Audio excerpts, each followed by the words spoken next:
I grew up in San Marcos. I did live for 5 years in Austin, didn't have a car, only rode a bike.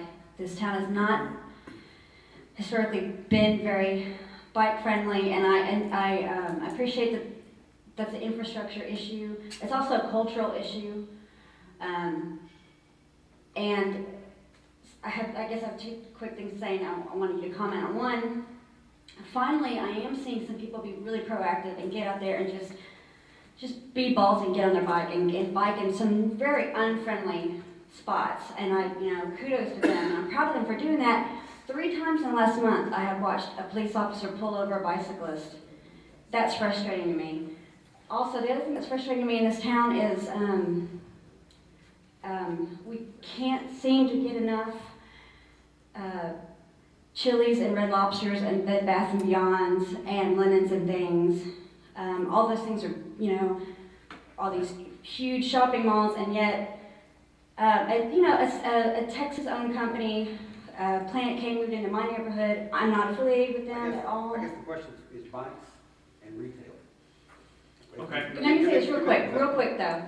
There was, this huge, it was in Austin papers, San Marcos papers about this car that they made into a sign. It was this huge issue that nobody in my neighborhood even had a problem with, and yet all of the Bed Bath & Beyonds are great, so.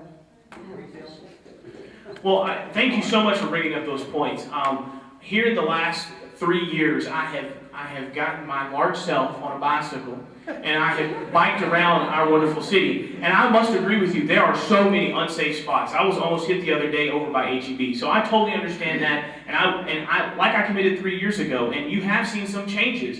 But like I committed three years ago, when we improve any type of road, I will make sure that we are adding bike lanes. But the other piece that we haven't added, and it speaks to the cultural aspect of it, is we have not added the signs. We have not added the educational piece, the things that make people aware of bikers. So I'll make that commitment over the next 3 years to really work to try to get the signage there as well. As it relates to police pulling over people on bicycles, as one council member, and I sent an email to the city manager once I got some feedback from one of our citizens, I don't think that's appropriate. If we're trying to breed a culture of people riding bikes, then pulling them over on their bicycles, is that an added part of the culture? No, that prohibits the culture. So I'm going to work on that. As far as, well, she had a 3-piece question. Can I get some more time, please? Ask another one.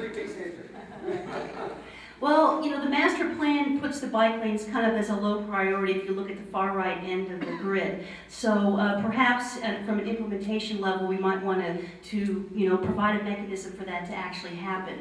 As far as the Bed Bath & Beyonds, I am totally pro small business, people who live in this community, who own property in this community, people who employ members of our community. Additionally, when we support small businesses downtown, that money stays here in town. So that money then is spent in a restaurant. It doesn't leave for New York City from Bed Bath & Beyond out the outlet mall. So there's ways that we can foster that. When we have film come to Texas, come here in San Marcos, what we see is that you have crews eating at restaurants. You have crews who are spending money in the boutiques, and with the abatements, they're here for as much as 6 months at a time. That's a huge influx of dollars here in San Marcos. Thank you.